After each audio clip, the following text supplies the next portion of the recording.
Well, the clock is ticking down to the next GOP debate hosted by our sister network, Fox Business Network. Leading candidates are asking to turn their attention away from attacking each other and go back to the issue. So, just weeks ahead of the Iowa caucuses, what are voters looking for? Here to break it down, Chuck Rocha, who is a fellow at the Center for National Policy, and Sean Noble, who is the president of American Encore. Gentlemen, thank you so much for joining us ahead of the big week. Glad to be here. So, Sean, I want to start with you. Voters are starting to get more serious about issues. I want to bring up the first poll that asks voters, the Obama administration, how they have really done on making the country safer.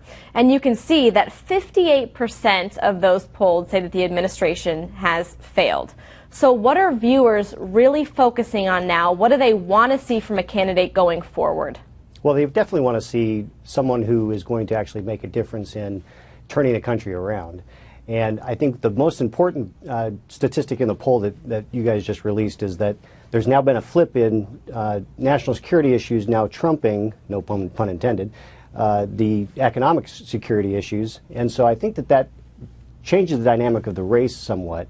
And that leading into Iowa caucus and then into the New Hampshire primary, I think the national security issue, and this is borne out with what happened in Philadelphia a few days ago, will continue to be leading on the minds of the Republican voters with the eye to this is a serious problem which was created by this president.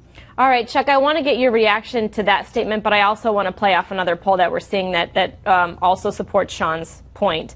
And it says that 65% of those polled feel that this administration has failed when it comes to battling ISIS. So as candidates focus on reaching to their voters, or perhaps those who are caucusing, how do they really need to adhere to these polls and look at these polls and change really the narrative here to focus on national security more than ever before?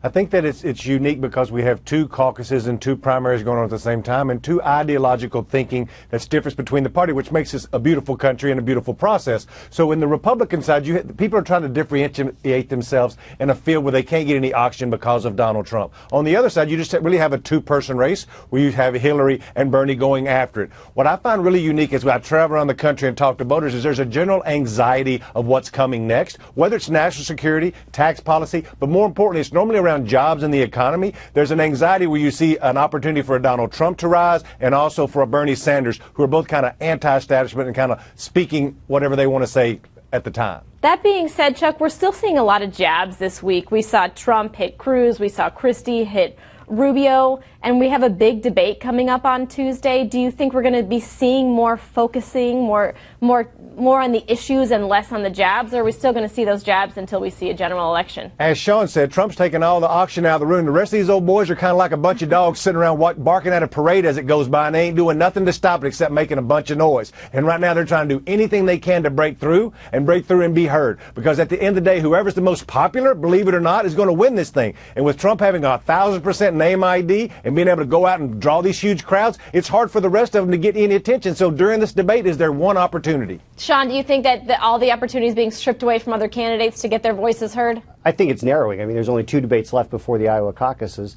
And the one thing that's interesting is it'll be interesting to see if the people who come to Trump rallies are the same type of people who will trudge out in the snow on a Monday night in Iowa and stand there for a few hours. I kind of think that it's not going to be the case. I don't think that Trump's momentum is going to be borne out in the caucus results. He may win the caucus, but it's not going to be by a landslide. Okay, that's a great point. Chuck, what do you think? I mean, he does have a lot of support, but caucusing isn't necessarily easy. You know, I'm leaving tomorrow to go to Iowa. I've been in Iowa a lot. I work there on lots of different races, and it's a unique animal. You have to show up in the middle of the night, as code, just like Sean said, and you have to stand in a room for several hours. Organization means more in Iowa than anywhere, and that's why you see Ted Cruz doing so well. What will be unique is how does Donald Trump react after that is over? Whether he barely wins or loses, his reaction will dictate the rest of the race and Cruz's bump after that. And then who is that third party, who is that third person who gets like the establishment vote will be the real bailiwick here as we move into New Hampshire and into those southern states. All right, Chuck and Sean, thank you both for joining us. We certainly have a lot